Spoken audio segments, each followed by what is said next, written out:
So next point regarding to the French Revolution, that is a growing middle class envisage an end to privilege.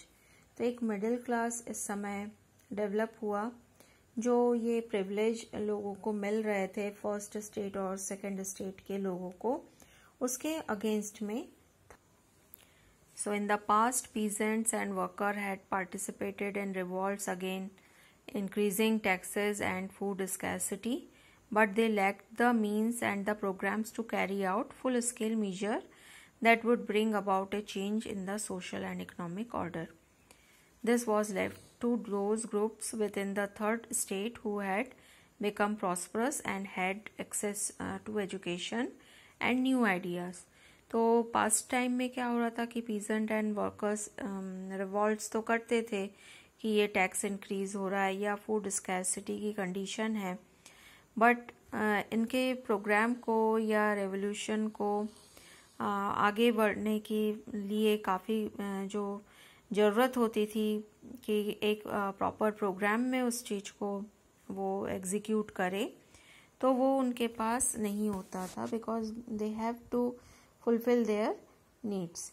तो यहाँ पे बात क्या की गई है कि धीरे धीरे जो थर्ड स्टेट के लोग वो प्रॉस्परस हुए और एजुकेटेड हुए, कुछ न्यू आइडियाज़ उनके लिए आए, और उस वजह से जो ये मिडिल क्लास लोग थे, उन्होंने जो एजुकेशन के थ्रू कुछ बातें उन्होंने कही. यहाँ पे क्या दिया हुआ है, who earned their wealth through an expanding overseas trade and from the manufacture of goods such as woolen and silk textile that were either exported or brought by the richer members of the society. In addition to merchants and manufacturers, the third estate included professions such as lawyers or administrative officials. All of these were educated and believed that no group in society should be privileged by birth. तो first state और second state के लोग जो थे, हम लोगों ने पहले पढ़ा था, उनको प्रिविलेज मिल जाती थी बाय बर्थ. तो वो अब जो थर्ड स्टेट के लोग थे, उन्होंने कहा ये इस तरह का प्रिविलेज दिया जाना बंद होना चाहिए. उसकी बदले क्या होना चाहिए, person social position must be depend on his merit. वो क्या काम कर रहा है, कैसे काम कर रहा है, उस तरीके से उसका सोशल पोजीशन जो है मेंशन किया जाना चाहिए. These idea envisaging a society based on freedom and equal laws and opportunities for all were put forward by philosophers such as John Locke and Jean Jacques Rousseau. In his two treatises of government, Locke sought to refute the doctrine of the divine and absolute of the monarch. तो ये जो हम लोग equality और freedom वगैरह की बातें करते हैं, तो ये फ्रेंच रेवोल्यूशन के समय की बातें हैं. और यहाँ पे जो टू फिलोसफर्स थे, नेम आपको याद रखना चाहिए, फ्रेंच रेवोल्यूशन हम स्टडी कर रहे हैं, तो लॉक एंड रूसो उस समय के मेन फिलोसफर्स थे. Rousseau carried out the idea forward proposing a form of government based on a social contract between pupils and their representatives. आज के समय हम लोग इलेक्शन वगैरह की प्रोसेस से गुजरते हैं, देखते हैं, तो ये सारे जो आइडियाज़ आए थे ये इस समय ही आए थे. In the spirit of the law, Montesquieu proposed a division of power within the government between the legislative, the executive and the judiciary. तो जैसा इंडियन कॉन्स्टिट्यूशन में भी ये इस तरह की चीज़ें हमने अडॉप्ट की हुई है, तो वहाँ पे जितने भी पावर्स हैं, पहले तो एक किंग के में वो पावर रहते थे, लेकिन उन्होंने उस समय लोगों का विचार बना था या उन्होंने प्रोपोगेट किया था कि पावर जो है वो डिवाइड होना चाहिए, और वो डिवाइड किन में होना चाहिए, legislative, the executive, and judiciary. This model of government put into force in USA after the 13 colonies declared their independence from Britain. The American Constitution and its guarantee of individual right was an important example for political thinkers in France. तो यहाँ पे guarantee of individual right हमारे constitution में भी जैसे हमने लिया हुआ है फंडामेंटल राइट्स की बात, ये पावर डिवीजन की बात, ये हमने फ्रांस के कॉन्स्टिट्यूशन से ही ये चीज़ें, फ्रांस और अमेरिका के कॉन्स्टिट्यूशन से ये चीज़ें ली हुई है। अमेरिका के कॉन्स्टिट्यूशन से हमने ये फंडामेंटल राइट्स वाली बात ली हुई है। Then the ideas of these philosophers were discussed intensively in salons and in coffee houses and spread among people through books and newspaper. These were frequently read aloud in groups for the benefit of those who could not read and write. The news that Louis XVI planned to impose further taxes to be able to meet the expenses of the state general anger and protest against the system of privilege. तो ये जो ideas थे equality के, freedom के, और ये government के जो पावर्स है उसको डिवाइड करने के, इंडिविजुअल राइट्स होने चाहिए, इस तरह की जो थिंकिंग हमारे उस समय के फिलोसफर्स दे रहे थे, तो लोगों के बीच में सैलून हो या कॉफ़ी हाउसेस हो, मैक्सिमम लोगों तक पहुँचे। तो इसके लिए बुक्स और न्यूज़पेपर का हेल्प लिया जा रहा था। और नॉर्मली जो लोग पढ़ लिख नहीं पाते थे, उनके लिए ग्रुप्स में ये चीज़ें लाउडली रीड आउट की जाती थी। और इससे ही समय आया था कि लुइस 16 ने कुछ और टैक्सेस इंक्रीज कर दिए हैं, जिससे वो अपने स्टेट के जो एक्सपेंसेस हैं वो मेंटेन कर सकें। और लोगों के मन में काफ़ी गुस्सा उस समय आ गया था, और वो इस सिस्टम को, प्रिविलेज सिस्टम जो दिया जा रहा था, उसको हटाने की बात अब वो करने लगे। तो लुइस 16 ने तो टैक्स इंक्रीज करने का हमने रीज़न पहले भी पढ़ लिया है कि वो अपने कई सारी नीड्स को फुलफिल करना चाहते थे। तो ये जब टैक्स बढ़ाने की बात हो रही थी in France of the old regime, the monarch did not have the power to impose taxes according to his will alone, rather he had to call a meeting of the state general which would then pass the proposal for new taxes. तो उस समय जो है अकेले ही king ये tax increase करने की बात नहीं कर सकता था, इसलिए वो एक मीटिंग कॉल करता था। जो स्टेट्स थे, हम लोगों ने 3 स्टेट्स पढ़े हैं, तो फ्रांस में 3 स्टेट्स की मीटिंग बुलाई गई। However the monarch alone could decide when to call a meeting of his body. This last time it was done was in 1614। तो ये 1614 में इस तरह की मीटिंग लास्ट टाइम बुलाई गई। अब हम मई 1789 की बात करें, तो लुइस 16 उन्होंने मीटिंग बुलाई, सभी स्टेट्स को बुलाया गया जनरल मीटिंग के लिए, to pass the proposal for new tax. A representative hall in Versailles was prepared to host the delegates. The first and second state sent 300 representatives each, who were seated in row facing each other on 2 sides, while the 600 members of the third state had to stand at the back. The third state was represented by its more prosperous and educated members.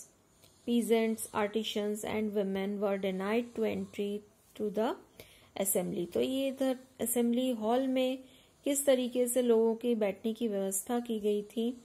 तो first और second state के लोगों ने, उन्होंने 300 representative send किए और उन लोगों को चेयर में बैठने की जगह दी गई। और जो थर्ड स्टेट के लोग थे, जो हम लोगों ने पहले पढ़ा हुआ है कि यही टैक्स पेई ग्रुप था, उनके 600 मेंबर्स जो है उनको पीछे खड़े रहने के लिए कहा गया। और ये जो रिप्रेजेंटेटिव थे वो कुछ प्रॉस्परस और एजुकेटेड मेंबर्स थे थर्ड स्टेट के। इस समय पीजेंट्स, आर्टिस्ट, वुमेन्स, इन लोगों को असेंबली हॉल में जाने की परमिशन नहीं दी गई थी। हाँ, इस समय ये हुआ था कि जो इनकी डिमांड्स थी थर्ड स्टेट की, उनको लिस्ट डाउन किया गया और about 40,000 letters of the representative had brought with them. Then the voting in the State General in the past had been conducted according to the principle that each state had one vote. This time too, Louis XVI was determined to continue the same practice. But members of the third state demanded that voting now be conducted by the assembly as a whole, where each member would have one vote. तो यहाँ पे third state के लोगों ने demand किया कि जो भी मीटिंग या वोटिंग करवाई जाए, वहाँ पे जितने मेंबर है सभी के 1 person 1 vote करके काउंट किया जाए. This was one of the democratic principles put forward by philosopher like Rousseau in his book The Central Social Contract. तो 1 person 1 vote का कॉन्सेप्ट यहीं से आया था. When the king rejected this proposal, member of third state walk out of the assembly in protest. तो जब इन्होंने 1 person 1 vote की डिमांड रिजेक्ट कर दी लुइस 16 ने, तो इस कंडीशन में थर्ड स्टेट के जो लोग थे उन्होंने वॉकआउट कर दिया.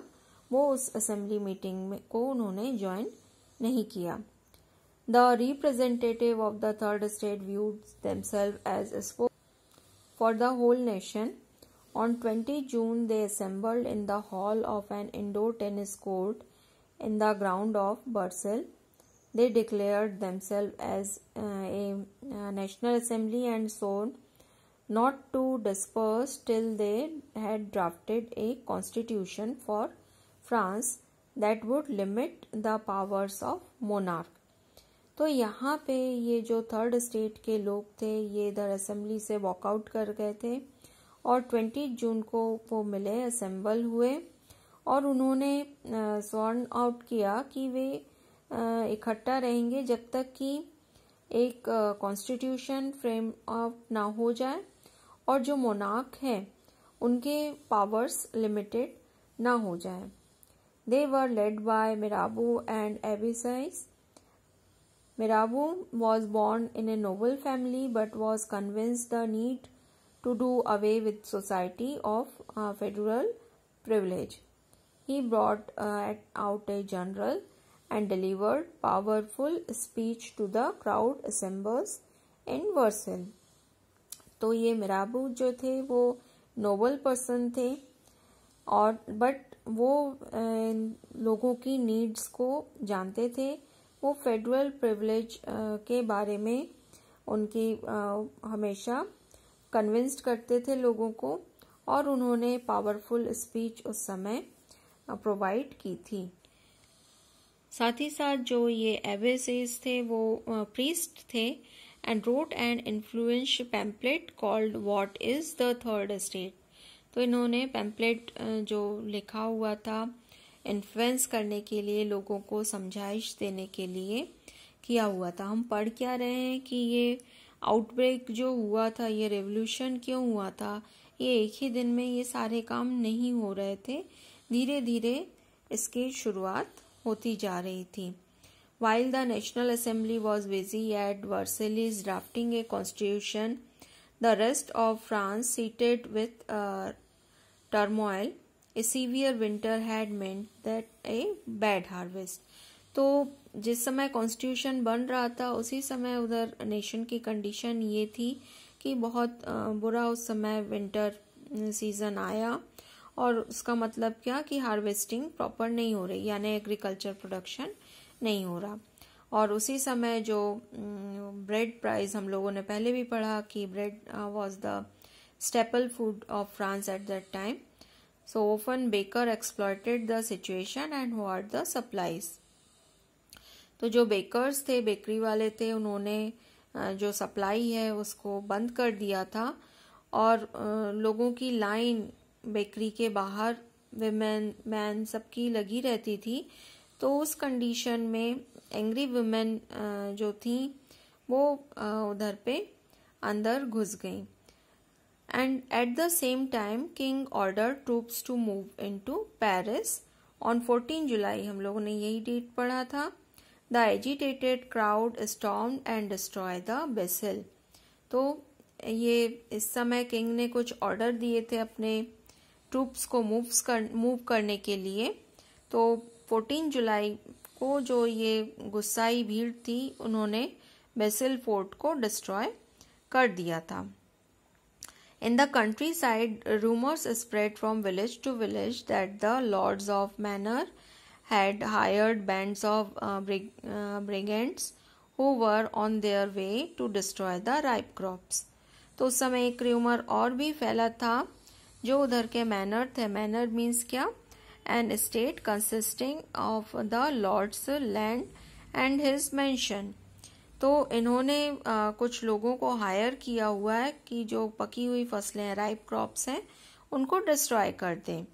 Caught in frenzy of fear, peasants in several districts seized hoes and pitchforks and attacked Chetroks.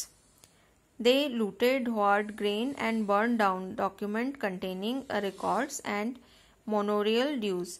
तो जो उधर के पीजेंट्स थे उन्होंने इन पे अटैक कर दिया और जो भी ग्रेन्स थे और डॉक्यूमेंट्स वगैरह थे जिसमें उनके लोन वगैरह के रिकॉर्ड थे, उन सबको उन्होंने बर्न कर दिया. Large number of nobles fled from their homes, many of them migrating to neighbouring countries.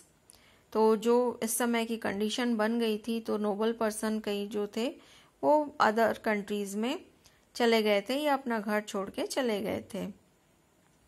Faced with the power of this revolting subject, Louis XVI finally accorded recognition to the National Assembly and accepted the principle that his power would from now be checked by a constitution. And on night of 4th August 1789, Assembly passed a decree abolishing the federal system of obligation and taxes. तो ये जो हम लोगों ने first state second state पढ़ा था, तो Lewis 16 ने फाइनली जो नेशनल असेंबली उस समय बनी, जो कॉन्स्टिट्यूशन बना रही थी, उस चीज को उन्होंने फाइनल किया, एक्सेप्ट कर लिया. और जो पहले लोग कुछ लोग टैक्स पे नहीं कर रहे थे, कुछ लोगों को कई तरह के प्रिविलेज मिले थे, टिट्स वगैरह लिए जाते थे, चर्च को भी कई तरह के राइट्स थे. तो ये सारी चीजें अबॉलिश कर दी गई और इसका रिजल्ट ये हुआ, the government acquired assets worth at least 2 billion lives.